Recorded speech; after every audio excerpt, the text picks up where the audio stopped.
I'm here. She's here. All right. She's saving bandwidth. All right. I don't know where I went, but I'm here. Well, we got a beautiful picture of your hydrangeas, so you're good. Right. I'll keep that. How's that? All right. And the first reading is all meetings of the select board are meetings in the public, not of the public. Members of the public must be acknowledged by the chair before speaking and state their name for the record. Because last week I kept calling somebody Ann and I forgot her name was Barbara. So, even though I've talked to the woman many, many times, it's just like, and then Julie was like, who's Ann? It's her neighbor. Yeah. And literally it's her neighbor. We're like, I find there. All right, we had to approve and edit the agenda. So I have a couple items, but I think you can do them under any other business. Yep. One is a request from Joanne Marshall about putting a sign maybe up to the bridge, because kids are jumping from there, it's making her nervous.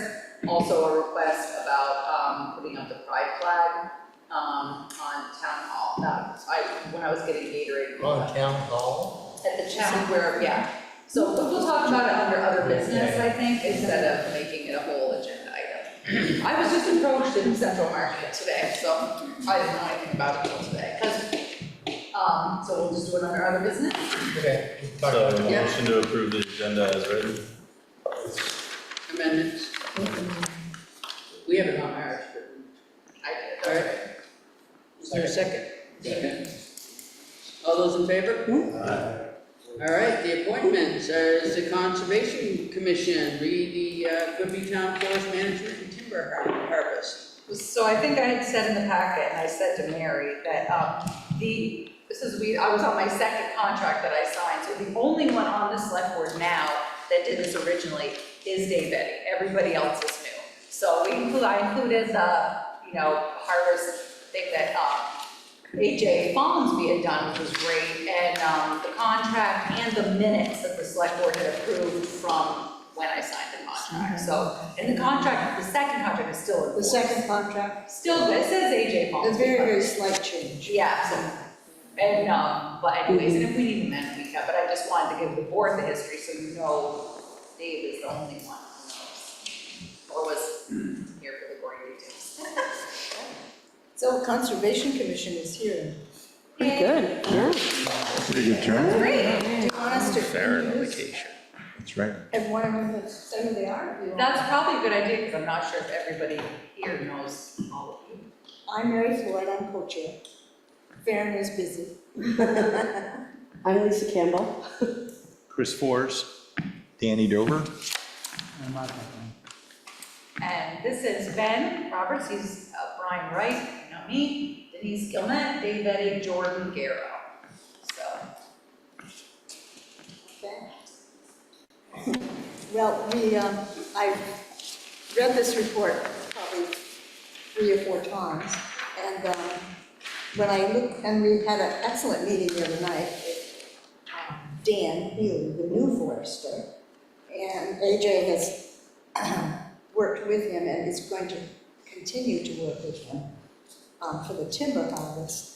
The problem, and I met with them last week, we all did, and then I looked at the map and I thought, I really don't know what this means. So I emailed Dan again, and he sent one of the sheets I gave you with a little bit more explanation about thinning, regenerating, and avoiding areas which are complicated.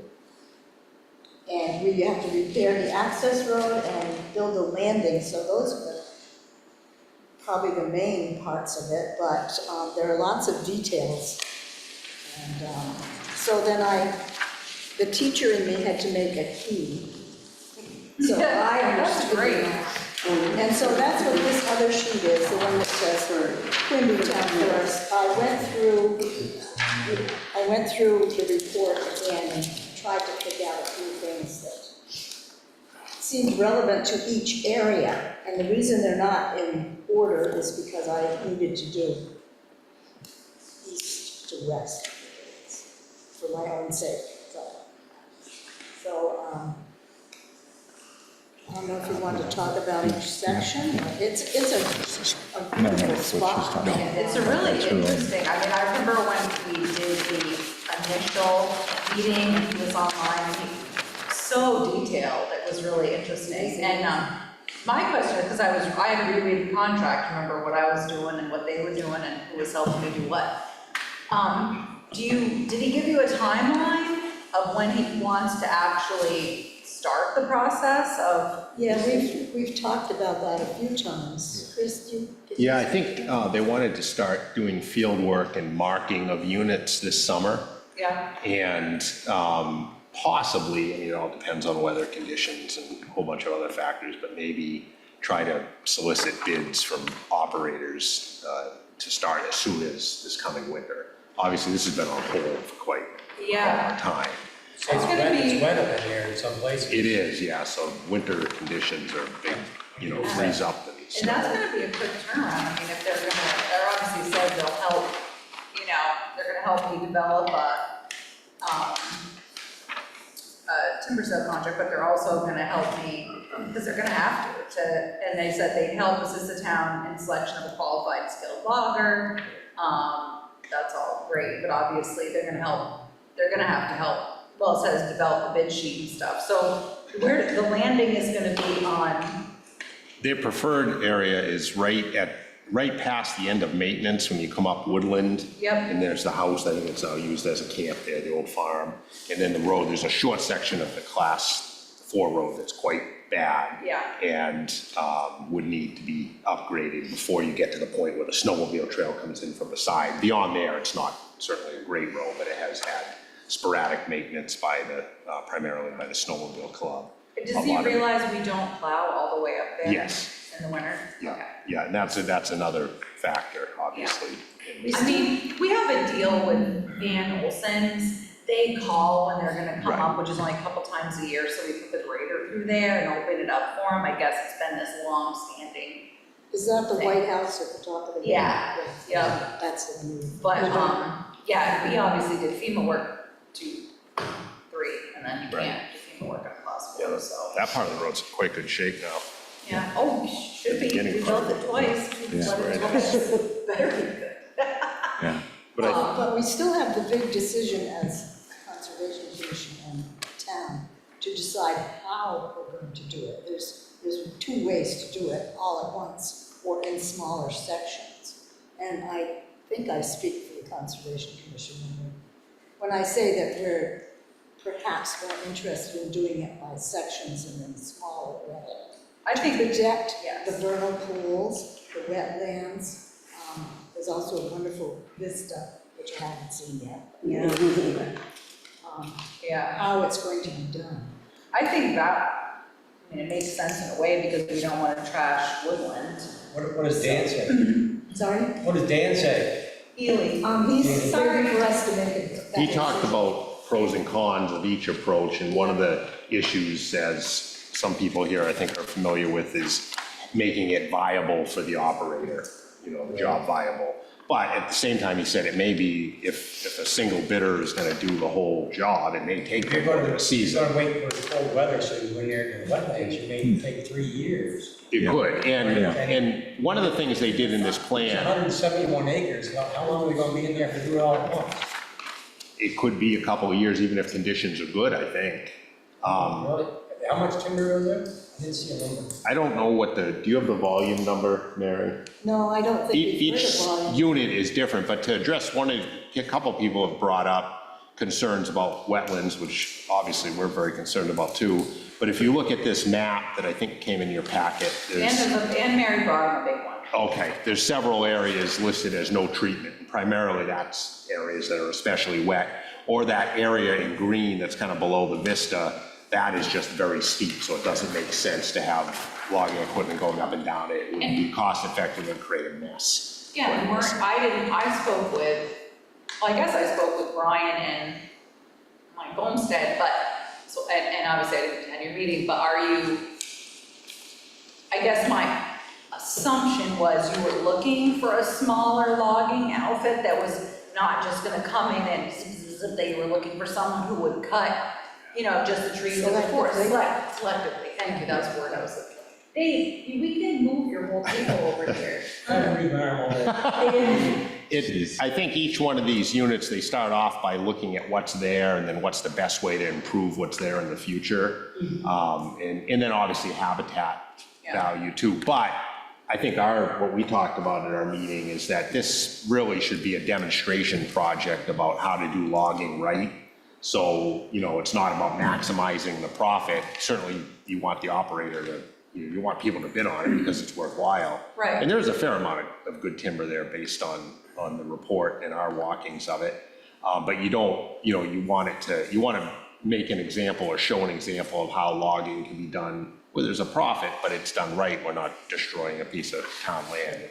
Perhaps even enhancing it, improving some of the existing pathways or roadways that get to the vista or something like that in the process, or a landing that could be used as a parking area in the future, that sort of thing. Well, also, I mean, AJ used some climate forestry techniques also in his plan. I mean, there's sections that we're also just going to be leaving alone because they can develop into old growth forest. Right, was there a term that Farron might have used when we talked about that, or maybe it was during the town plan, but it was It's in the like town plan, a climate, like when you kept certain trees there was a term for it? I can't remember now. Uneven age. Old growth? Yeah. No, or are you talking about connectivity? Yeah, maybe, because I remember him Well, using some term about how carbon something, how he would Oh, leave right, certain trees and. Yeah, Danny can speak to that. Yeah, carbon something, I don't know, it was a few years ago. Well, yeah. Sequestration. Yeah, Yeah, sequestration means, Okay. you know, you leave, first of all, you leave the debris there as much as possible, so right, for wildlife. it'll wildlife, but also it'll become part of the soil. Yeah. Soil and all that is storing carbon. Yeah, So that's, you know, AJ is pretty well up to speed on, you know, the latest in yeah, both climate adaptation and mitigation, both, you know, you're thinking of both. And so a Yeah. lot of this will increase the health of the forest for the future. So like Chris said, it's not all about maximizing profit as it is making it as healthy a forest as possible. I So think that for the makes future. sense, I think that Chris's point of making, you know, not all logging is, you know, we're not all just going, they're not all going in and clear cutting a section, or there maybe they, you know. Yeah, there's no but clear cutting anywhere. Responsible. Yeah. Responsible cutting or select cutting. Oh, I think it's interesting. Jean has a question Online. online. Yes, I really appreciate what you just said about not about leaving stuff on the ground to decay naturally. That's really great.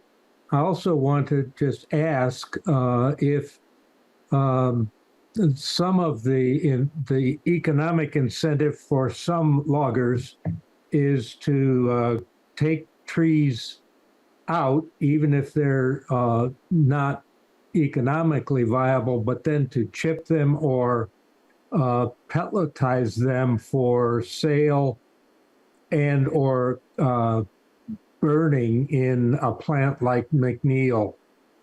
And I am hopeful that we are not supporting that, because of the combustion of any of that wood is both unhealthy, but also it's a climate issue as well. So I would encourage, if there is chipping, that it be used for mulch rather than combustion. I don't know if there's any way to incorporate that into a contract, but it might be something you want to consider with prospective loggers. I think that's what makes it so complicated, is that AJ has considered each different type of tree, each different land formation, and treats each one separately, and that's how the map got so complicated. And Yeah, but I asked Dan specifically about what Gene just brought up. And I don't believe that's part of the plan. I don't believe there's going to be We didn't talk about that at all. We didn't discuss it. collecting chips for, I think he specifically said that they didn't want to do a whole tree chipping. Yes, Which is, right. you know, where the entire tree, every branch gets fed through it. And they were gonna leave the tops. Leave weren't it they? right, they Yeah, wanted yeah. to leave carbon, that seemed like a So fair we're gonna cut it down, compromise. What's that? We're gonna cut it down to 18 inches? I don't know, does it say 18 in the plan? Either 18 Why or would that 36. contract? Because if you don't, that top will be there for 25 years. Well, and one of the things But he you're mentioned, saying leaving that. right, he said often, in some of the units, they preferred leaving a higher amount of tops and debris to allow regeneration too, so it doesn't get browsed when the initial species that you want to grow up start to grow.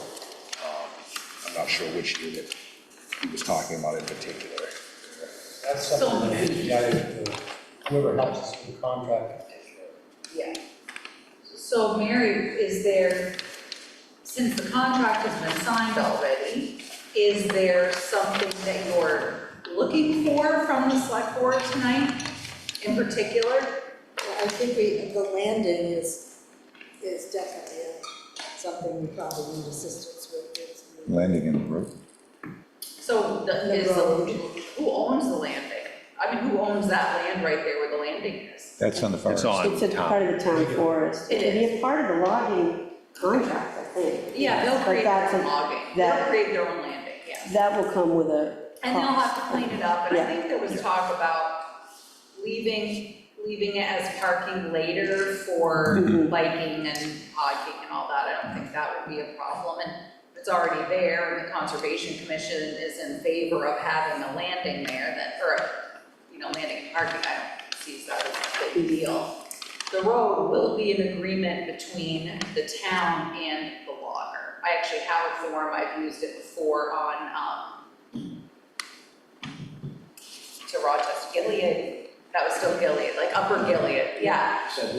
Yeah, thank you, like up there, so, so they're gonna, so the road is the road, right? The part that's good, and it will be good when they leave. Right. So the part that, if they need to build up a class 4 road, we will certainly give them permission to do that, and I could, waive the $125 permit fee, but I have no need to build that class 4 road up. So normally I would say the logger has to. However, in this case, it's the town project. So I guess I would drive AJ Lewin up there, check out the culverts and see what's what. Right, still lots of decisions to be made. I have to say, loggers, in my experience, are very respectful, good at roads and maintenance. And we've done this before, so we walk the road. Some are. And we walk the road and we put it in there like, this culvert's in not great shape, we'll replace it when you're done. Or we'll give you the culvert. So we kind of can work those things out, so. Does the town pay that AJ for the he's done? No. No, He was gonna go mark and I believe he'll charge for that. Don't know, I think that's part of his county forester duties. yeah, This there's is, some overlap. he was the county forester, now he's in Caledonia County, but the new person, Yeah. he's still working in conjunction with him on this. So, You may want to check for that, see if he's charging for marking. Yeah, I don't believe, I think that's all part of his county forester That'd job. be my only concern is, make sure you get references on who fits the law, because, Right. the one that's gonna give you the most money, definitely sometimes it'll look at the way you want it. Right. In the end, and there's certain things, if you get the right logger or marketing the logs, when they, now AJ or somebody's gonna get, one of the foresters is gonna get money out of this, they're not doing it for this at heart.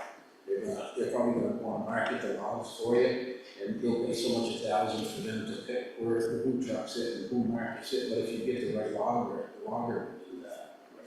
And I think the county forester, because it's public land, town land, I think that's part of their duties. I think so too. I Yeah, feel they- like that they're was not- the Yeah, it's I don't think they can take Not the same, compensation on not the same as side. private land. Right. I The think other they- thing too, Brian, is they won't choose the logger. Yeah. We will, the select board, they've made their recommendation, I signed the contract, We're I'm an sure advisory committee. all work with Dan and. But you can get references from But other we'll do people that. that, if you think thinking of a lot, but just Sure. also when you get Yeah. to references, Yeah. And we'll have to do that because once they, Dan or AJ helps with the RFP and we put that out, then we will definitely do our due diligence to go through that. And that's something too that, we'll look at as select board, but, certainly, you're interested in it, maybe as we go along, you can help me with that project when Dan Healy comes or AJ or whatever, because we'll be going down that road and we'll have to work it out with the logger and the road foreman and, so. It's probably not unreasonable too, we could require, there are certain state certifications, I think Derek Aldrinity and Mike Olmsted are two that come to mind that have a sustainable forestry harvesting certification from the state. Yeah, so they take the safety course. Yeah, the safety courses that makes and then, sense. You're gonna wanna make sure they're fully insured. And yeah, but we've talked to people that, certainly. So, that makes total sense, so. And check with AJ, to make sure that, or they, to make sure that whatever it costs is fix the road up in the lane, make sure it's within the price of the law. Yeah, that would definitely have to happen as far as any money that's made from the sale of the timber would definitely go to repair the road or do whatever, but Right. I can't remember, was there ever a determination about what would happen with this, like any money that came in? I've asked the question a couple of times. I didn't think so. We've never made any determination. I didn't think so, and do we have any, just guess, I'm not holding anybody to it, any idea how Yes, much sir. money you're talking The about? Conservation Commission is interested in building their funds. Well, of course, I knew that. I was like, I know Mary's the one, but I'm like, are we talking $10,000, $100,000? Like, I have no idea. All depends on the markets at the time. right. And please don't tell my stepfather because he's a lawyer. If I couldn't do this, it'd be like, years of me not paying attention. So, I think Brian's right, the market fluctuates, but I think a similar job on town conservation land in Randolph, I think they grossed or like $20,000, something like that. okay, so it's, So it's not 100, but it's no, not but just so 1,000. that's reasonable. Yeah. They Yeah. grossed that wasn't their net after they replaced it. Okay, that's, Also, didn't you say, most of this is going to be firewood? A lot of More. the substandard wood, yeah. Yeah, there's going to be a lot of this acreage is just going to be firewood. Yeah. To improve future timber. So, I don't think, I'm no expert at all, but I would think it's going to be kind of on the low end for, yeah, and that's fine. And basically, as long as you can do it and keep the forest healthy, and we can break even with paying them and fixing the road, I'm not sure anybody's guess, obviously, Mary, you're looking for a donation to conservation, which is fine. But it's not like it's not like your purpose in doing it is to make a ton of money. No, Well, it's one to thing- improve the land and access to it. Yeah, one thing to keep in mind about the repair of the road, if we're talking about future recreational use on that parking lot, yeah. that means that the repair needs to be pretty substantial to Yeah. be useful in the Yes, but it's future. never we're not gonna plow that thing year round. No, but it's a very wet spot. Yeah. Very, very muddy. Yeah, It's a yeah. bubble. I was Where- talking with Mike Olmsted after the conservation committee, meeting, and he kind of took a figure of what you guys threw up, like 300 feet or 600 feet or something. And he figured out just roughly, just the material alone is gonna be close to 15 grand. That's before we even push it off. That's just the road to get to the land. That's Yeah. not even landing, so. Uh-huh. But then for summer use, that's a somewhat, depending on floods or conditions that happen, a permanent or at least a long-term. Yeah, Yeah, you're yeah. not gonna be able to get a log truck up Yeah, there, and that's yeah. kind of the thing with that project for Mr.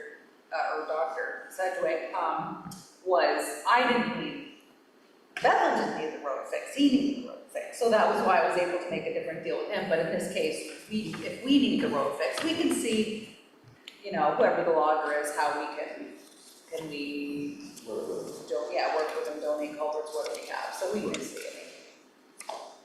Gene, you have another question? Yes, I'm assuming that you're all taking into consideration the changes in land use that is being recommended to the planning town planning commission, that there have been changes that have impacted forests. Part of the new thing is that there will be land that is designated as forest and land that is designated as forest and agriculture. That's a different categorization. And my understanding is that the land that is designated forest will have greater restrictions on how it can be used and or developed or harvested. That that's a place where old growth might be encouraged. I don't know the details, but I know that that's something that in our town plan, that's something that's being considered. Okay, so you're talking about state statute, Gene, something that was passed?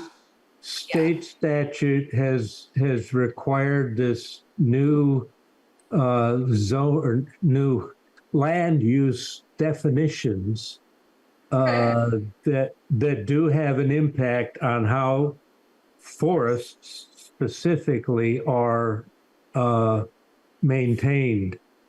All right, I can reach out to Kevin Geiger and then let you know what the answer is. So I'll reach out to Kevin Geiger this week and find out. So thank you for that, Gene. I've seen something about ag lands and you know, two rivers and that sort of thing, but I hadn't seen the Right. forest. But thank you. Yep. And if I may, I am concerned if most of this is going to be cordwood or fire for burning. Cordwood is the most unhealthy and the most polluting kind of combustion.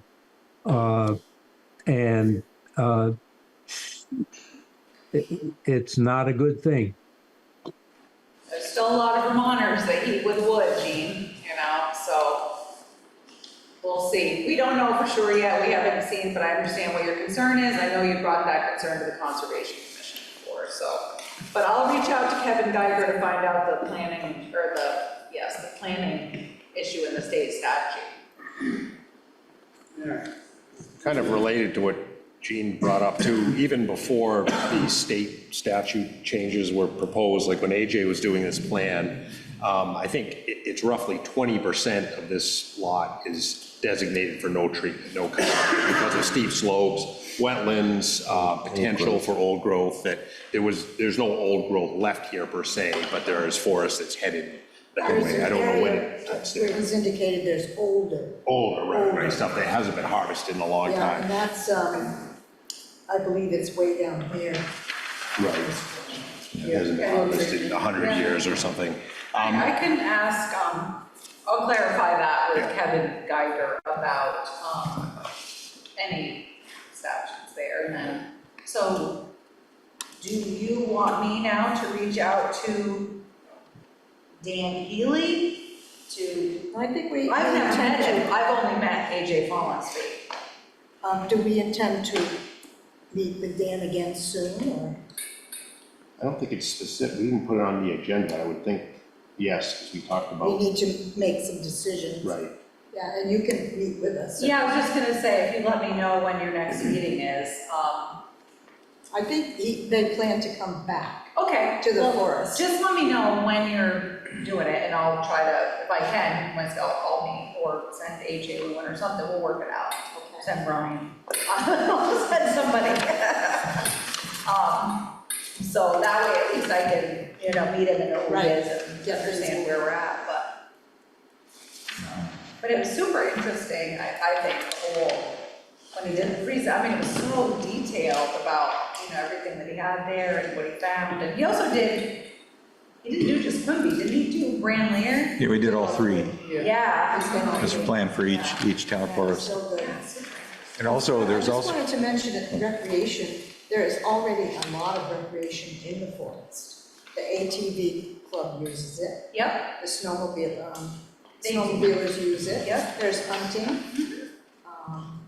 And there's certainly a lot of animals and habitat Yeah. and different growths that we really need to consider before we. Yeah, I mean, I think that was one of my, concerns is certainly from a family of outdoorsmen that, creating habitat for animals and, allowing that to, be there to continue, whether it's for turkeys or. And because the class 4 road runs through it, there's already certain regulations that they're still going to be able to use that class 4 road. Am I correct? When was the last time that was cut? Is there any record of? Yeah. Yeah, it's in the book. Yeah, it's in the plan. 80s, 1980s? Yeah, Yeah, 90s, I think. What was your question? 80s or 90s. When was the last time it was cut? Oh, I think it's late 70s, early 80s, I think that's what I read. The last time the timber sale took place was in 1996. 1996. Oh, There are wow. different sections that have been Different cut. time, sure, yeah. Yeah, Yeah. so certainly not the whole forest, Yeah. just, No, I mean, partial. it's, 30 years though, which is quite. yeah. I do too, it's good. There's also one area of historical significance. There's a quarry, an old quarry called the Heap Quarry, Really? that some of the rock is in the Muskoma Bank. And it's completely covered over with trees and moss and everything, but Interesting. that's part Stumbled of, on it. yeah, it's part of the Quimby Forest.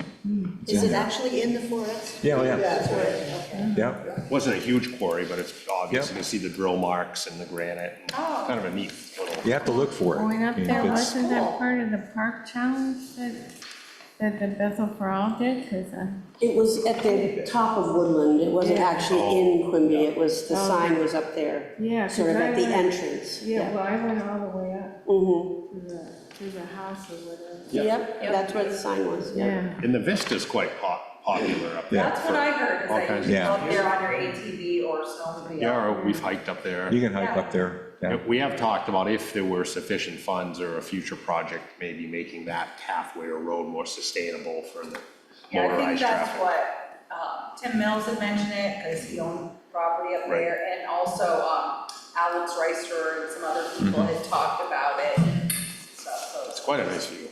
yeah, tons of basin. Um, Field trip, yep. Tracy, insofar as seeing Dan again, I think we talked about when Dan gets out in the field to go with him, so I don't know if he's gonna contact you when he comes up, Chris, or someone else. Yeah, I think that's what we discussed. Actually go in there and have him show us what, he's gonna point out the one tree or one part and what he's planning on doing, or. Yeah. All right. You guys, any of you have any more questions? Can I just mention, Kate's Pond? Oh, Because we are still in the process of working with the wetland people from the state. Did I tell you I heard from the railroad? No? I'm trying to get the railroad to deal with the issue that we have near James Strait's house.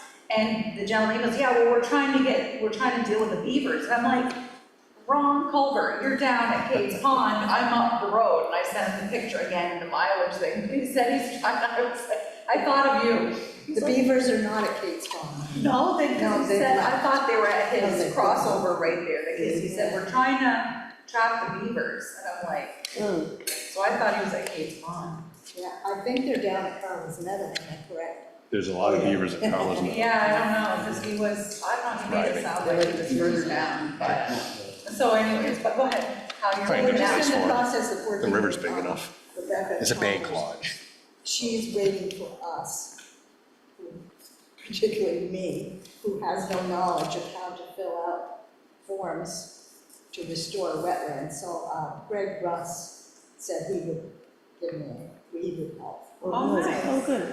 I mean, I just don't have to, I don't have the vocabulary, I don't have the. I wouldn't be able to help you either, so I don't know. But we've been that's- working on it since last fall, so. Yeah, since AJ and I went out with you and stuff.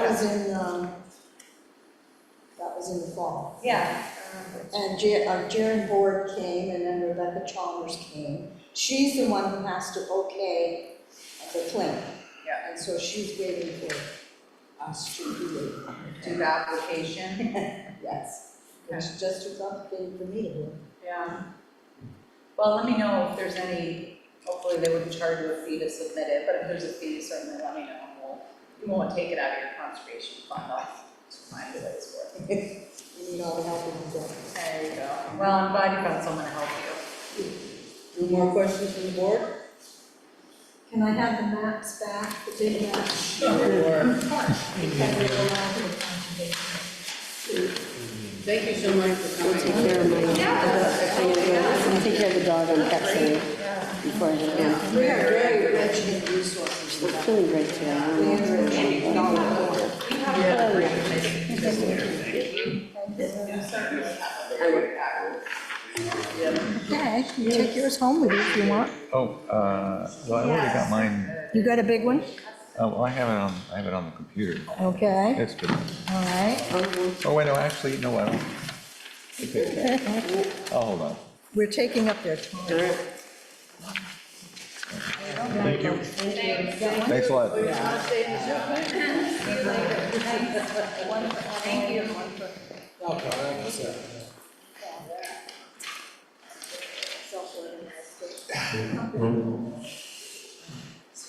Thanks for coming. All right. Thank you.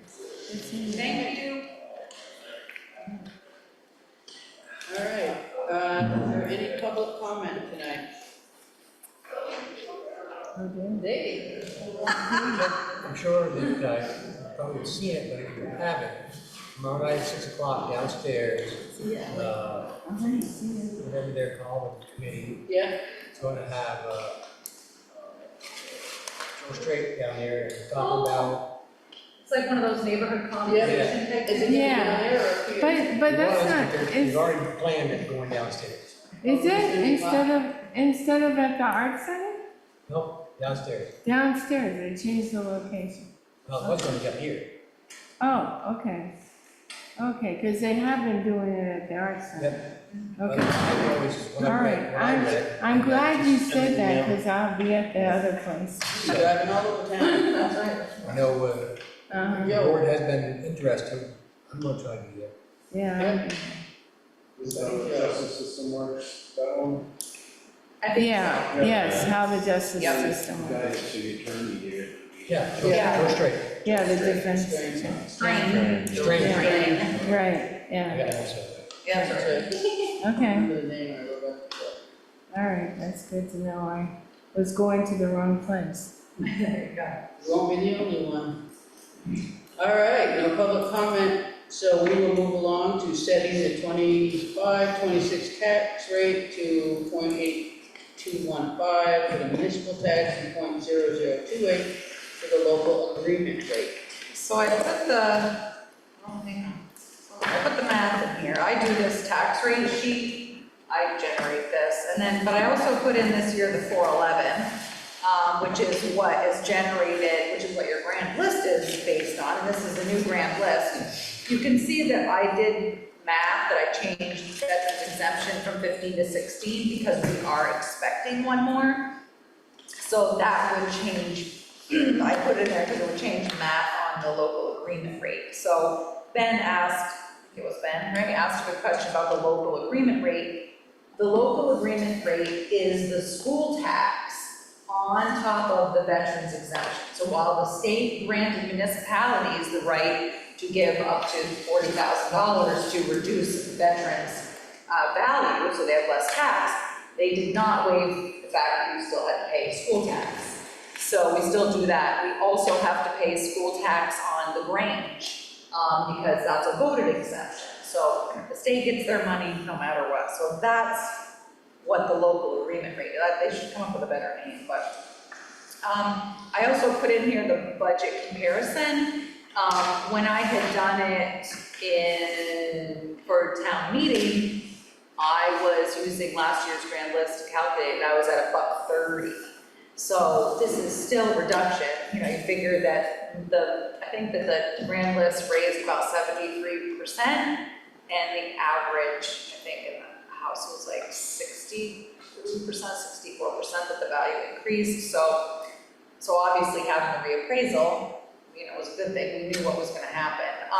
This doesn't account for anybody that late files their homestead declaration, that really just changes municipal homestead value, non-homestead value. That kind of shifts throughout the year because people can late file for quite a while.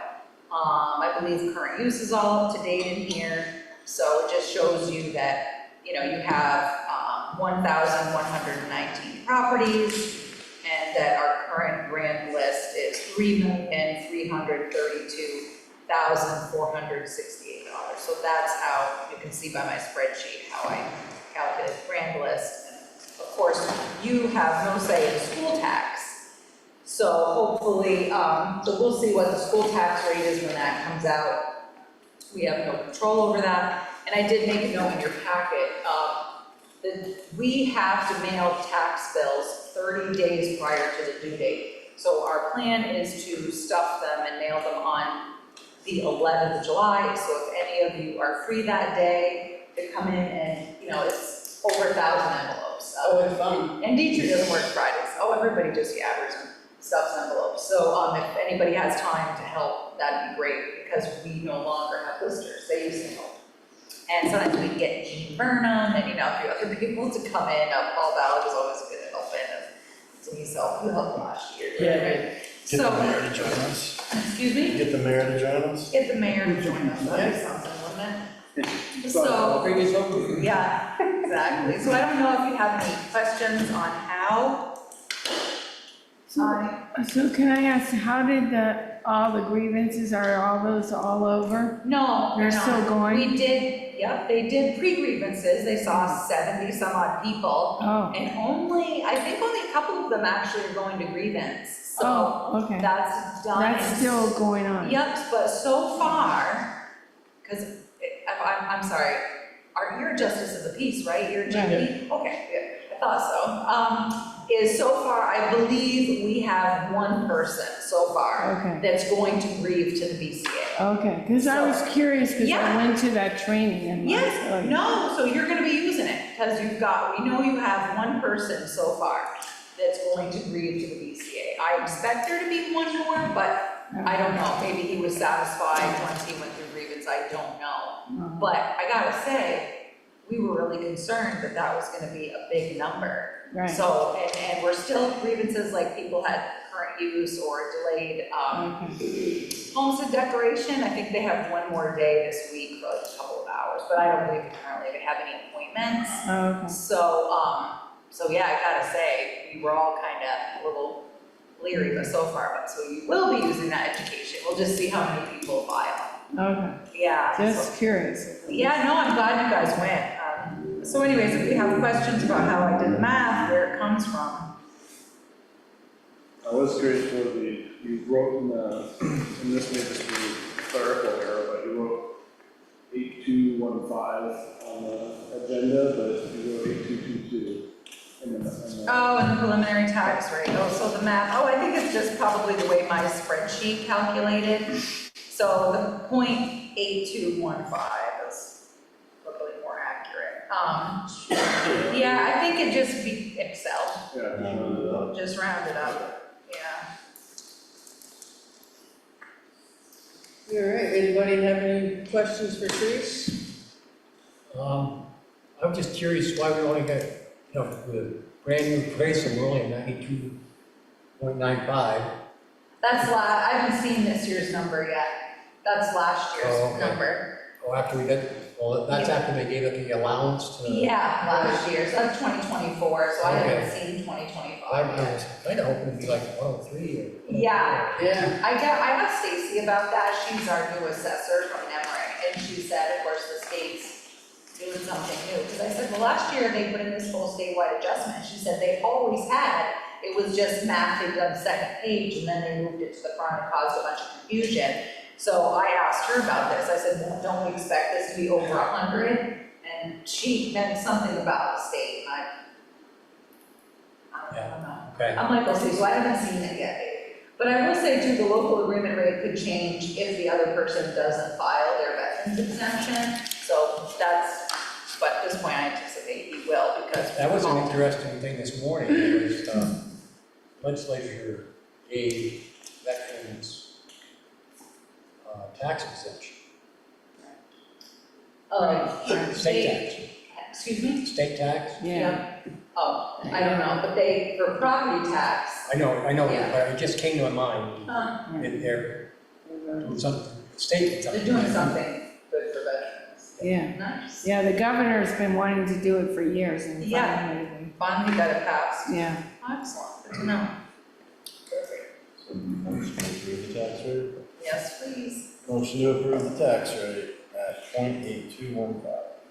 Second. All those in favor? Aye. Opposed? Now we have the Sullivan and Powers 28.5 for audit fiscal year 24-25, and an additional 6,000 for one major program and 4,000 for each additional major program for a single audit if needed. And I figured I didn't have to read this because No. the Board of Selectmen. Yeah, there you So go. I didn't bother to I'll look take at that it. up with Rick, But but he, so last year, I think we spent like $10,000 extra because we had to have single audits for FEMA and the water project. So this year, it all Excuse me. hinges on, bless you, whether we spend over $750,000 or not. So I anticipate that this year we will need a single. It's crazy, but That's for the FEMA project. would that, no, I think that's gonna be SRF. I think that's because, the water project that keeps going. I think it could be a combination of things, so we'll see.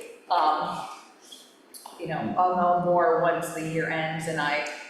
We're all done paying, so we should be able to do that. Yeah, I know, it's crazy, so we'll see how never mind too, we also got the Bernie Sanders money. So right there's 600 grand, so, you spend much more and it kicks us into it, so we'll do a nice single audit for Bernie. And, but anyways, so we'll see how the major project, how it depends, how it kicks us over, so, but I anticipate at least one.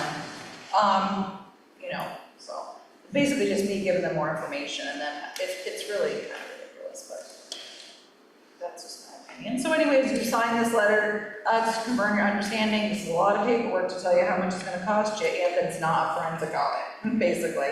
And you'll end up doing another one later. I think it's I can't remember what that letter's called. On the front, it talks about what we get. Obviously, you've all seen the audit, so you know what we get. The first part is this management discussion analysis is presented. I've done them in the past, but last year it was taking forever to get through the audit. So in the end, because we needed to file a single audit within a flurry of time, I didn't write one last year, but I made it this year. It's just, the MD&A is basically, somebody could read that to get a simpler overview of the audit. So, yeah, we'll see. Yeah, it's a lot, isn't it? Yeah. So anyways, if you confirm that you agree, so if you approve the audit scope objectives, there's 2 copies, so you guys will need to sign both, one I mail back and one week. Couple of questions. Of course. On that first page, Yep. the second paragraph, it mentions town of Colchester a couple times. Oh, isn't that funny? I didn't even see it. Okay, we'll fix it. Isn't that funny? We'll by certain limits, yes, that's funny. You're right, oh, good catch. It's in there a couple times. I see it, yeah. Um, Let me fix it up, hang on. I was curious, on page 4, it said, we have identified the following significant risks of material misstatement as part of our audit plan. Which page? I'm sorry. Page 4. Yep, And the only thing they found was management override of controls. Do you know what that means? yeah, no, I'm Is reading. that you? It could be me, but it's saying that, as part of our audit plan, yeah, it's probably, management override of controls would be me probably making journal entries or, You're a single point failure, essentially. yeah, I mean, I'm the only one who makes journal entries, but generally usually what they say is, because I approve all the journal entries. I initial them, write the reason, but a lot of times what it is when we're off and they have to make basically what they consider bookkeeping entries, so it's more that, and my guess is it's standard, so he probably puts it in everyone. Because it is a significant risk, is if I stop him from allowing him to do his controls. Because when they come in, they ask you a lot of questions. Is somebody hurting for money? Is somebody in bankruptcy? Is somebody, they ask you a whole bunch of questions, and obviously we disclose, or I disclose about whatever. So I think that's what he means, is me getting in his way, preventing him. Because when you read the audit management findings last time, they said that they had no, basically he's gonna have to get along. Sure. So I think that's what they took to talk They're about. saying you're a risk, but you like it. I am a risk, yeah, sure. That's why you get audited. Auditing, people complain about getting audited, but you know what? Not me, because it makes you better. Oh, 100%. It makes you better, and they find stuff, and you're like, oh, okay, yeah. Or they explain GASB standards to you, 'cause something has And changed. fun fact, Vermont has the highest rate of embezzlement per capita than any other state. Yeah, well, I remember when I was treasurer, that was the case, and people And were, most of them are women. yeah. Yes, yes. Because most were treasurer. I know. I just was gonna add that. Yeah, no, you better leave that. Well, the woman at Hardwick Electric years ago stole over $1 million. How the heck did they not see that? Because, I'll tell you a couple of reasons. A, if sometimes people don't hire someone to do an external audit. You were stolen from at Yeah. the transfer station. by And a I significant complained to Dark Cloud about that. I know. Like, And within a so month. what happens Month. is, if you're not audited on a regular basis, yes, maybe the outside auditor is not looking for that sort of stuff, but chances are they're going to find it. I mean, it's thorough. You're having like a colonoscopy every year when you get audited. They're looking at everything. And, but one of the things is, and it's interesting because when Sullivan and Powers came to Bristol, we had to hire a new auditor, and that's where I first started dealing with them. When they came, they said, what is the select board's biggest mistake? And I said, they trust me implicitly. And he goes, that's right. And that's true, because, when I say like people who have stolen money, someone had embezzled from the school district in Addison County. And if I show up in a BMW or driving some Escalade, I would think somebody might ask a question. One of the women had like a condo in Boston and doing all this on her salary. Now, whether or not perhaps they thought a partner was bringing in money or something, I don't know. But that's why you look at the payables. That's why you have controls in place that Ann may cut the checks, but she doesn't enter them. If Alice takes in cash, she doesn't balance the checkbook. That's why we, have these internal controls and, about it. So it's, so I think it's pretty interesting. It seemed like the 1990s, there was a lot of cases of embezzlement. There was a business in South Royalton that got embezzled. And there was a daycare center, a really good daycare center that got embezzled, and we had to shut down the whole school because the IRS just closed it. So it seemed like that in the 1990s, there were a lot of cases of embezzlement. And it's really interesting because I remember when that was happening and people were like, well, how do you feel about that? Yeah. And I feel about that is the only thing they're bearing me with is my integrity. And So- we didn't know that you got a certain, when you did your bookkeeper or whatever, you had to, it was recommended you get one certified by a certain certification before you have that person be your bookkeeper. Yeah, and it's really good because, it does, yes, they're not doing a forensic audit, but they pull a ton of invoices and cash and deposits and so, one of the bigger things was people were making checks out to themselves or they created their own business and they were paying them. I know in Addison County, woman was paying like her own credit card bills and I'm like, how did anyone not catch that? So Denise goes through all the payables, Denise goes through payroll, that's why if you come early, you can go through the exact same, you gotta sign both. Right, and they can go through the warrants. our bookkeeper husband didn't even know this person was doing it.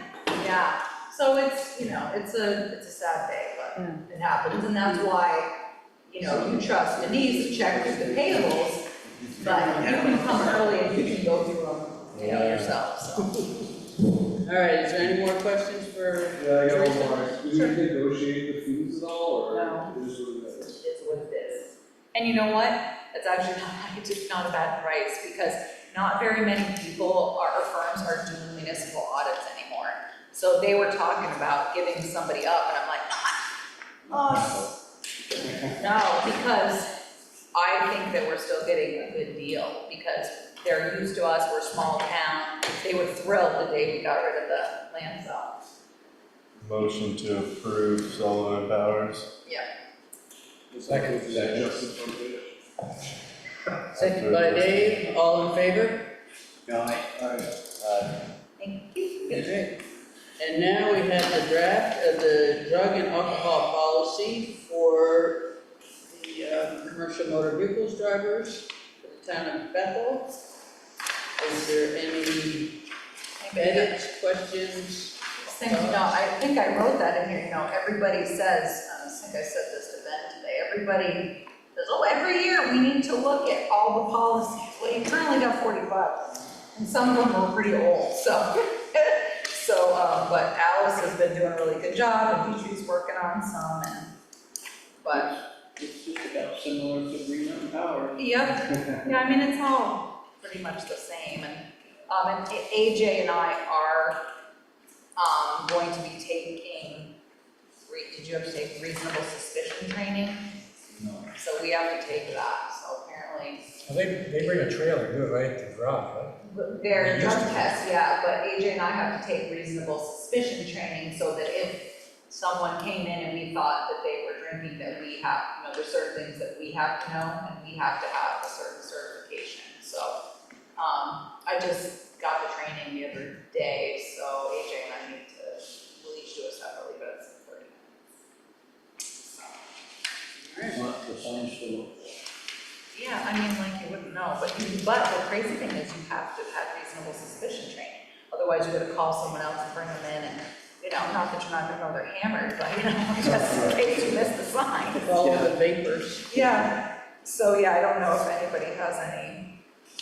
I see updated 0.02% to 0.04% in one place, and 6 is 0.02 in another place. I asked Alice about that, that's funny that you say that, because, yeah, and I had her go back and double check, because It doesn't go back and forth. yeah, 0.02 is for, there's certain reporting. 0.04, you're considered over what you are, 0.08. Right, and, But 0.02, if you come in and you go 0.02, even though you're under the legal limit, you're sent home yeah, for a certain amount of time, 24 hours. Yeah. So even though you're. yeah, so it goes back and forth, but some of it was actually really kind of crazy in a way, is because if someone came to work, you can't fire them like immediately. You have to offer rehabilitation and all these things. So then I'm paying someone to push a broom, and I'm paying someone else to fill in for them. It doesn't seem right. There you go. So Everybody right, yeah. I'm like, I can't afford that. So, yes, we would. Yeah. Alice Patton. So if you are good with it, then I can have Alice, come back with it, so you can just sign it next week, or not next week, tweaks. Are you looking for motions on all these? Well, only, we'll see. I honestly, I put discussion and possible motion in case, just in case. I wasn't really sure where people would be at if they had it. I didn't want Ben to feel pressure, because I wrote just motion last time, and then Ben was like, oh, wait, I'm like, no, you don't have to approve it. Yeah, come on. Make a motion to approve the drug and alcohol. Okay. Second. All in favor? So I'll bring it back next time for signatures. All right. Now we move on to the fair housing policy. Yeah. If you can even find housing. This came, I think that this comes directly from the Vermont Community Development Program. And that's what this is about. This fair housing policy only applies to housing programs funded through Vermont Community Development. And we had one that was pretty similar, and this just is the new corrected version from them. This is just non-discrimination. Right. Yeah, pretty much, don't do this, yeah. Don't be stupid. But, so I don't know if you have any questions, but like I said, this came right from them. Or maybe there's a typo or, yeah. You have to do- Questions? You have to do a lot of them. Questions? Any questions? Motion to approve fair housing policy. Second. All those in favor? All right, so you can sign this one and bounce it around. All right, now we'll move on to the residential anti-displacement and relocation plan. Again, this is required by the provisions of the Housing and Community Development Act, so, I didn't really understand this one. yeah, me either.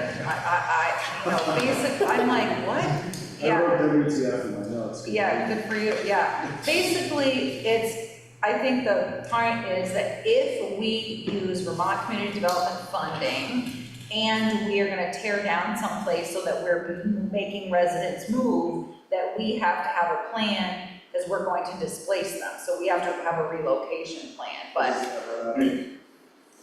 not in my 20 years. I've never done it. Just in case you're using their funds, this is what you do.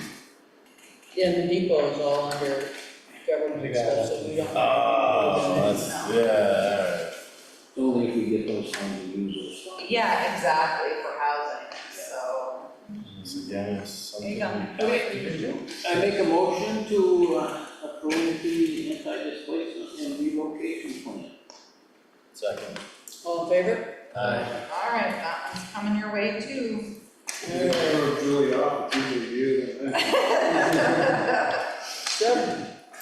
Subrecipient oversight monitoring policy. So this is for federal money, that basically if we become a pass-through entity, that we have to monitor the activities of the subrecipients.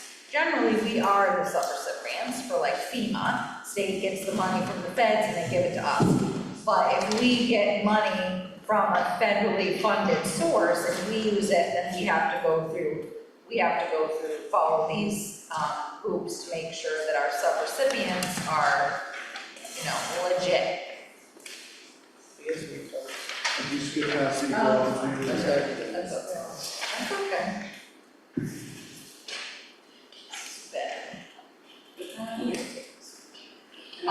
So that's what we're talking about subrecipient oversight. Do we ever do this? Yes, yep, this Do we you have an do. example of something? Sure, FEMA, we take money from FEMA and then we hire a whole bunch of contractors. So then, yes, so obviously yes, closely. Because then we're doing all the monitoring for FEMA. Or if we took federal money to rebuild a road and we hire somebody, we have to go through these hoops as well. So we do use those. Yeah, you've done a lot of those things. Yes, it just sounds, the titles are, Motion to approve the subrecipient oversight monitoring policy. Second. All in favor? Aye. All right, and equal opportunity you policy. guys are like, this is 45, just remember, we got more to go. So, This one's this is very similar to the policy that we've had in place before, and it's obviously to, no person will be discriminated. I mean, of course not. I mean, so this is just the updated poster,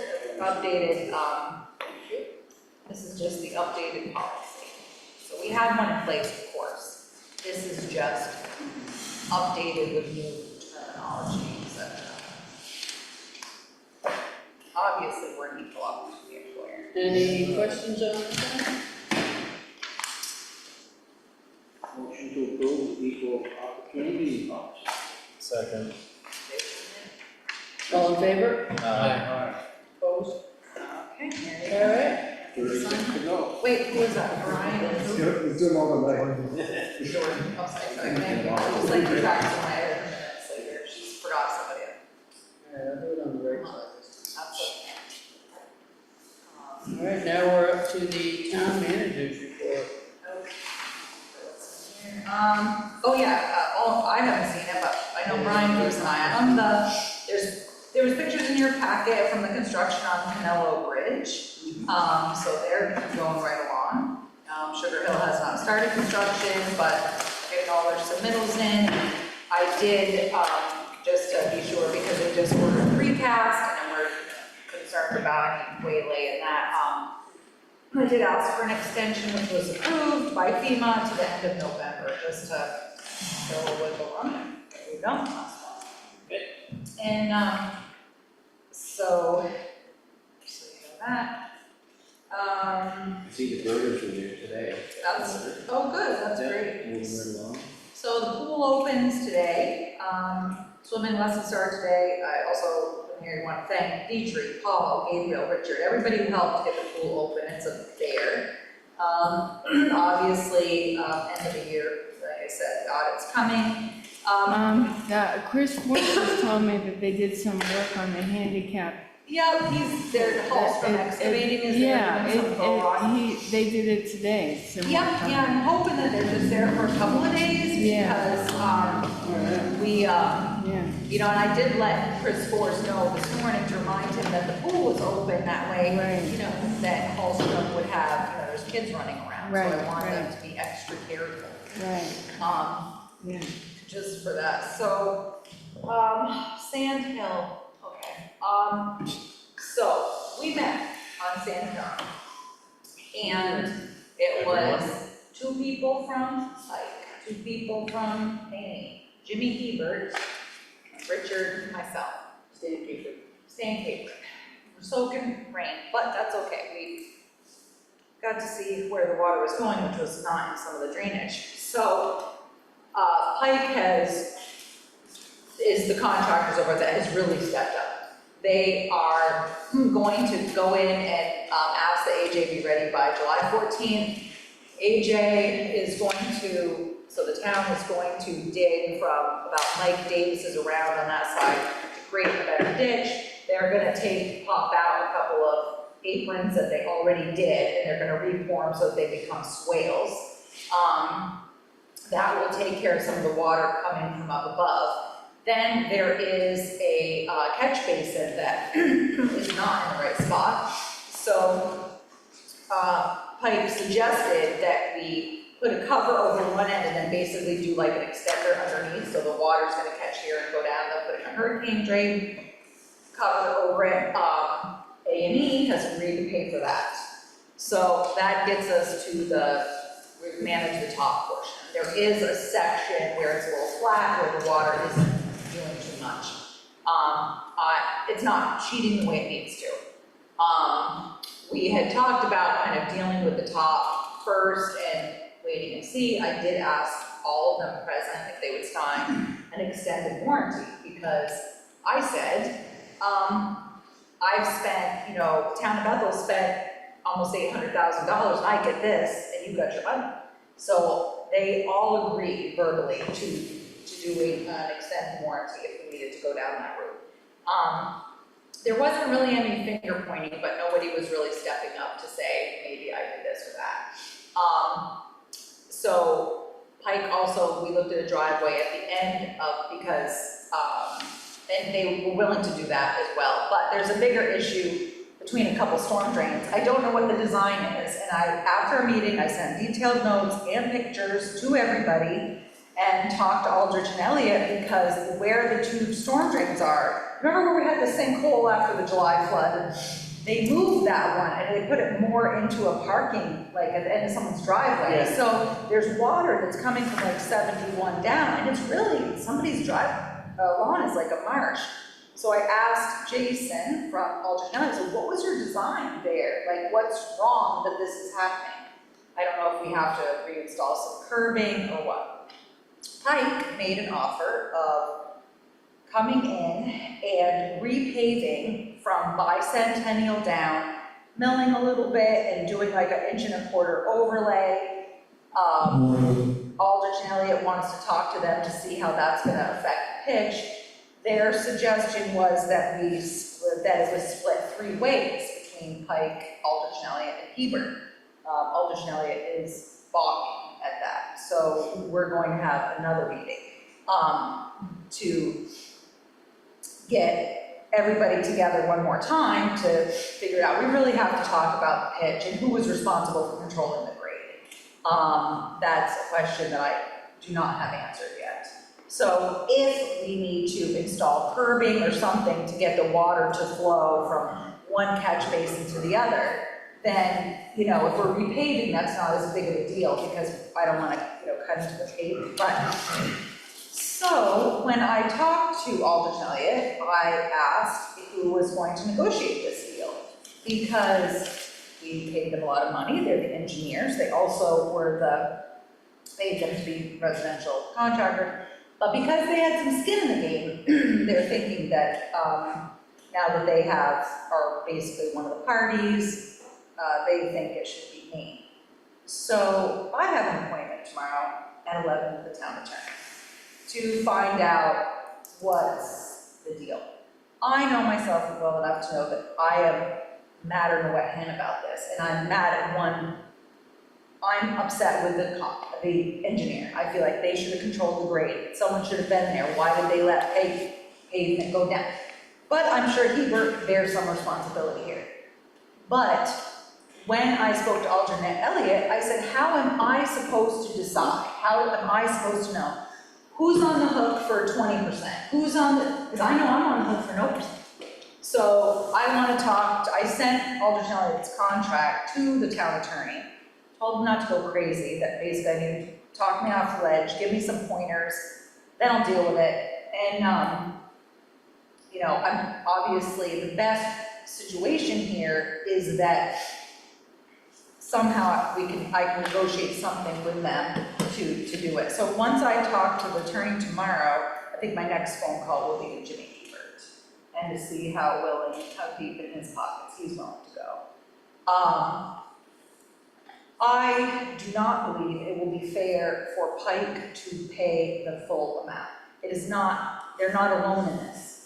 Sounds to me like your engineers are talking, and I'll tell you what, I'd make them move those drainage things where they're supposed to be. Well, You're just putting a Band-Aid on something you're gonna have to live with the next 50 years. Right? yeah, and the thing is, I don't know, I need them to tell me if they were put in the right spot. Did the contractor make a decision? They moved the one that we're having trouble with now at the top on the fly, but their on-site engineer agreed to it, hence why I believe Aldrich and Elliott's willing to make this fix.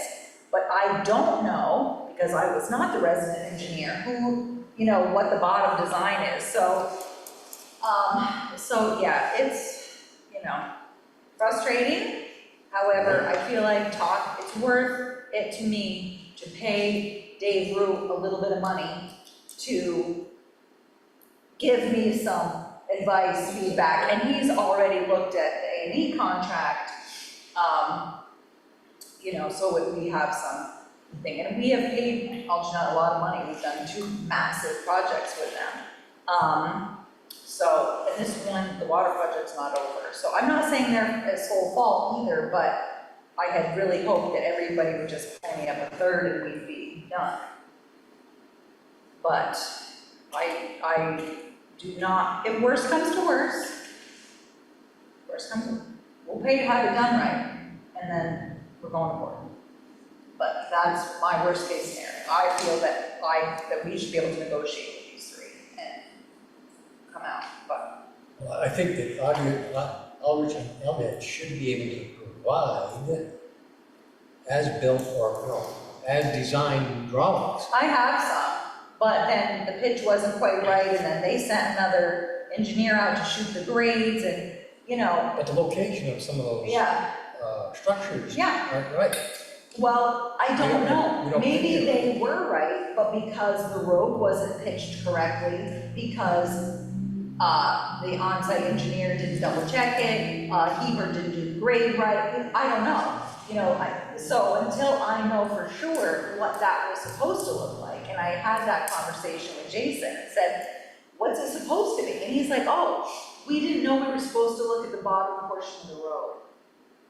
That's a crappy place for that, I that one drainage. know. I mean, I would have been saying something if I lived in that house. Yeah, but, so this is where we're at right now. So right now, we have, the top part is being fixed and Pike is doing that.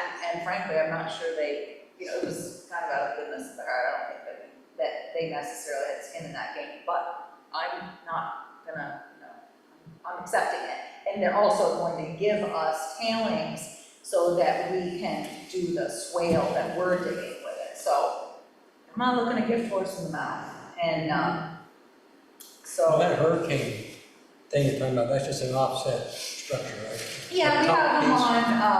on North Road. On North So that's really, Yeah. So they're doing that, but they're also doing the offset, which means the water will come into the offset. right. We'll leave the drain where it is, but the offset is almost like a little, like a little tub, like a little basin that's gonna catch it. So I think that will deal with the issue. We'll also change the paving, so that will happen as well. So, I don't know, no good deed goes unpunished. So we'll see what happens, but, the reason that I'm incurring a legal bill is I just feel like I need to go in with an education and some advice from Dave to, So he's for. protect our interests and to talk me off the ledge so I don't just.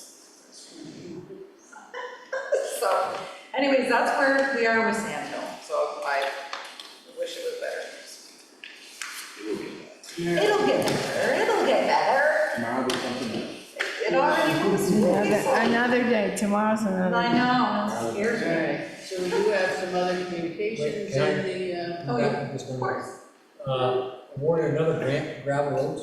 Yeah, we do the we kick them out. Did you talk about that before? I think I told you it was in the works, and then we got the award. So this is we got 42,000 for this. We haven't selected this project yet, and then we just got approval. I think we got another one for 50. So we apply for category A, B, C, different grants each cycle, and so far we've gotten a couple. I think the next, I don't know what the next one is. This may be it for now. I think, I'm still looking for funding for the project near Winterberry on Gilead. That may end up, I don't think it's, this one of these is gonna fund it, but we'll end up doing structures grant, I think, for that. And I did read before I came here, the USDA RD packet on, I'm still looking for funding for the town garage. And so I have to call and meet with them, and I'm not sure how much, there's some clarification in their wording that I need. It may be that we can't use them for the town garage because it's not like a healthcare facility.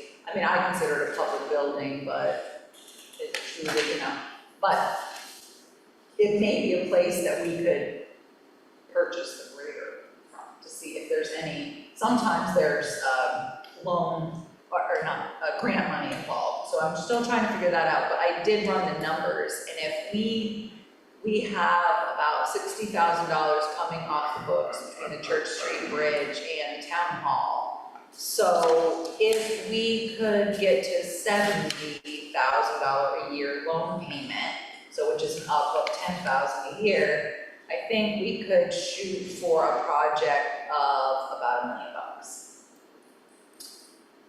And we'll see, because we're having trouble with the underground fuel tank. So AJ and I are trying to sort that out this week. That's At the garage?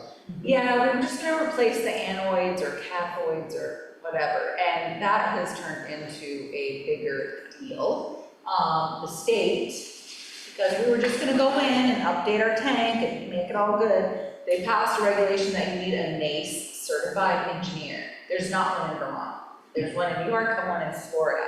That's an additional $7,400. The gentleman from Dalrymple, who we hired to do the work, called and was like, on Friday, and said, well, I think we're gonna have to cut this guy loose. This is just becoming way too much, and this, that, and the other, and then he called me back, and he's like, I think that you may need to go to an above ground tank, which is what we had talked about at one point.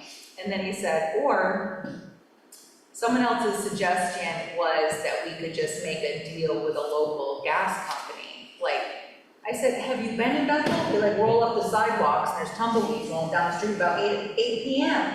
I said, they lose power, I got a disaster, I need fuel. So we're talking now about an above ground tank, and he sent this huge email today, and AJ is gonna try to answer some of his questions, and I don't know, it's just, like no good deed goes unpunished, is that the thing?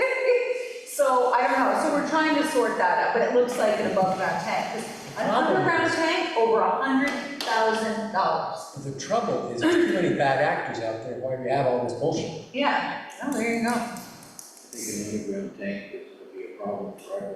Yeah, I mean, So if we- expecting that 20, if you- Yeah. if you- it's already old, and so if we pull it, like AJ said, we can dig it, we can pull it, but we need somebody to come test the soil. Then we need somebody to burn it off, because we can't do that, but we can push it up and put it in our metal pile. We have an existing above ground tank for gas. We could put in another double line above ground tank that, yes, would need its own little shed over it. Yes, would need, but the electric is already there, so it's not like we're looking at a big wiring thing here. And CV oil would accommodate that and keep us, they also, in an emergency, will come and fuel directly into equipment and things like that, but, CV, they like, have people removal of the tank. well, we can do it. That's no problem. AJ's like, we'll get it out, and we can also pour a slab. Have somebody pump the tank down. Yeah, and they, And then decontaminate it. clean it but up. I don't know if they can decontaminate, I don't know. So I wrote to this guy, Dalvin, and said, okay, let's bag the anoid, cavoid, what about? And that was about 50 questions, and I'm like, and AJ's like, I can answer a bunch of these questions, and I'm like, okay. But I'm like, we just, and then he's like, the guy's like, I can call the state. I said, I don't need you to call the state. They know we failed the test.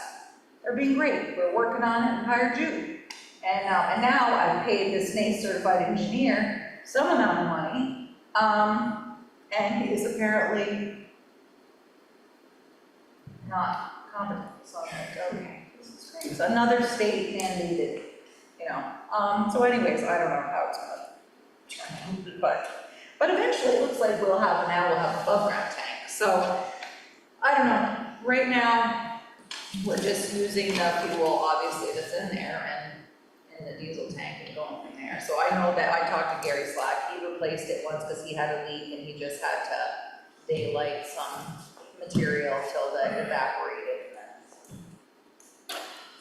That was 1973. I thought it was the 80s or something. I don't remember, but nonetheless, What? I think we were in the underground. yeah, well, that's where we're at now. We have no choice now because of this whole NACE certified thing, and this guy's, it's just not working out. Yeah, or he's in New York, but he just said it's just turning into a bigger thing, so. So anyways, I guess I'll think We're all about good? it. Nothing about it, sorry. All right, now we have the select board minutes from 6/9. Any edits or discrepancies?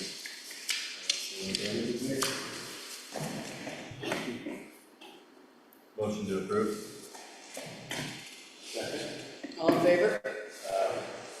All right, we had other communications in there, and now we do have some other business to come before the board. That's right. So we'll start with the no dumping sign. This was Joanne Marshall, and you can just pass the sign around. She is concerned about young people jumping off of Finley Bridge. Apparently, Pam said they've been doing it for a long time, but her concern is that we flooded so many times, are one of these kids, going out and looking in the river, wading through what's there. I looked a little bit about it because sometimes, calling attention to something is not the best interest of the town. Waitsfield, they were doing this where they were jumping off the bridge, and so they ended up, this is the sign that they ended up approving to put in. I don't know how anyone feels about that. It was- One is doctor just says no jumping. Yeah. Is that a release your liability thing, or is it just I mean, I think it might help, certainly. I mean, obviously, they're jumping off, they're taking some own risks here. And I think by putting up a sign, you're certainly, not like we're not saying jump at your own risk so that they can encourage jumping. Right. It could be something that I mean, I can look into a little more. I honestly, Joanne had mentioned it to me, I forgot about it. I got my agenda and I'm like, I forgot about Joanne. So I can do a little more I digging. mean, if you're Just sitting with more. a lawyer, can you just say, hey, does this open us up to Yeah, I or can ask does this Dave. deny us? Bethel is admitting it might be a problem if you buy from the, you know. That is exactly. Is there pros and cons to this legally? That is exactly why, like, we used to have a fountain in Bristol, and the lawyer said, do not sign it, do not say no swimming, don't, because you're calling attention to the fact that somebody could slip and fall and get hurt, so there's always, you know, and then of course law changes, but I can ask Dave tomorrow, rule about it, Quick but question, you probably have a quick answer. hopefully, you know, really don't do it. Post to us. So the other thing was, I met Jamie Daniel today, and she's on the school board. She has a pride flag, and she asked me if the town would put the pride flag up in front of the town hall. The Equity Inclusion Committee, I guess, is asking all the local businesses to do that. I said that I did not think that the select board would do that. And I said, please don't take offense to this, but we do not currently, obviously have, I didn't tell her this, but we do not have a flag policy. So I said, you have to understand that the concern here is gonna be, if we put up the pride flag, what other hateful flag are we going to be forced to put up later? And I said, so it's no disrespect here or anything like that, but you have to think about that the select board in the town represents everyone. And she said, yes, and I said, but yes, even people with different views. That's the town's job. You don't run as a Republican or Democrat, you run as a resident. And so I did explain to her that I thought that I didn't think that he would go along with it. Denise and I did a little digging, text back and forth between 4 and 6 about flag policies. Some towns have them that just say they'll do just United States and Vermont flag. We currently do not have a policy. There also was a US Supreme Court decision out of Boston that is a little bit ambiguous. But it kind of looks like basically they're trying to differentiate between government speech and public speech. So Boston ended up losing because of, I'm not gonna go whole lot, but anyways, Boston ended up losing.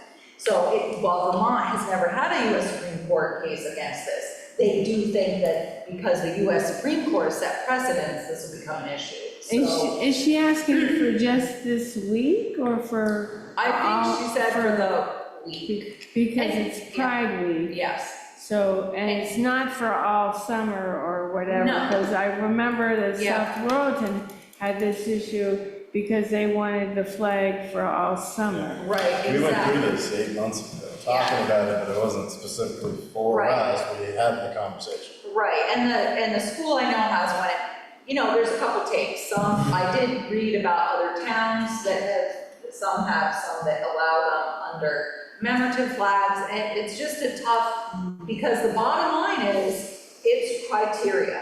Who's judging it? Based on what? We're a small town, so who's gonna do that? You know, who's gonna be the one judging the criteria in which fly any flag? And I said to her, I don't wanna tell you that I have to fly some hate flag because we've allowed you to do this. That's why we're very open about what happens on the green, or we don't have any big policy about it because we, you know, people can use it as they see fit. So if this is, I would say because the request is so quick, that in my opinion is you deny it. If you want a flag policy, that's gonna be something to dig into. And we're not gonna draft one tonight, No, I would just go with that, but I'd like to see one. a flag policy. Yeah. And And get this Yeah, you know what was interesting, I don't know if you read it, but in one of the articles, I don't remember if it was a select board member in a town or if it was a visitor. But the visitor made what I thought was a interesting determination, a very logical determination, which was, do you allow flags for, United States, Vermont flag, I think it was MIA, POW. Then the suggestion was only flags that have a federal mandated holiday. I was like, or something like that, he worded it. I thought, oh, that's an interesting, caveat, because then you're not making a personal determination. The federal government has made a determination, or a state holiday. There's like 8 different ones. Yeah, it's something to think about, because it is my personal opinion that Bethel, you're gonna have something strict, something clear cut, because if there's any ambiguity in it, you're going to be sued over. Yeah, Randolph had the black manners. They had that controversy.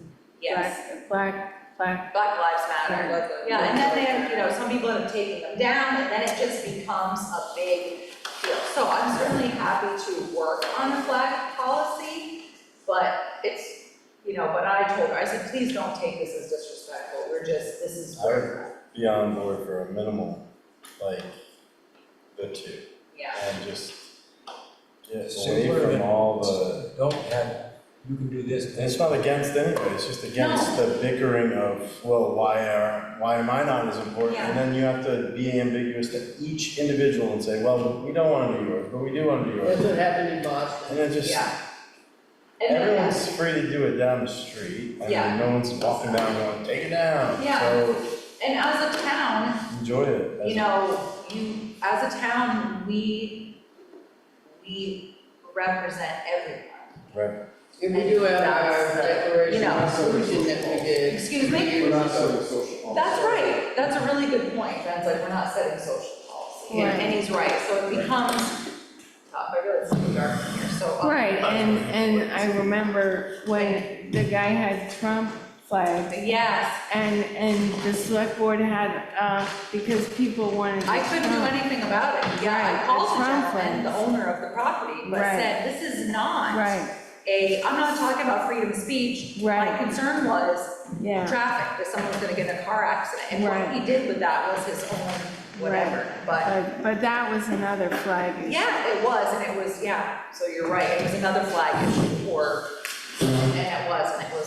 people were very upset by it, and, People love their flags. yeah, and we had the, F you, Yeah, 'cause we did- Biden, F you, Trump, I was like, we had them all, but it was, so obviously different people were fired up, but it was nothing, but you're right, that the town had, I'm like,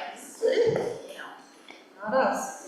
You don't have to. So you're going to make a motion to adjourn into executive session. Motion to adjourn into executive session. So to continue with the annual evaluation of the town manager. All right, well, I guess I will leave.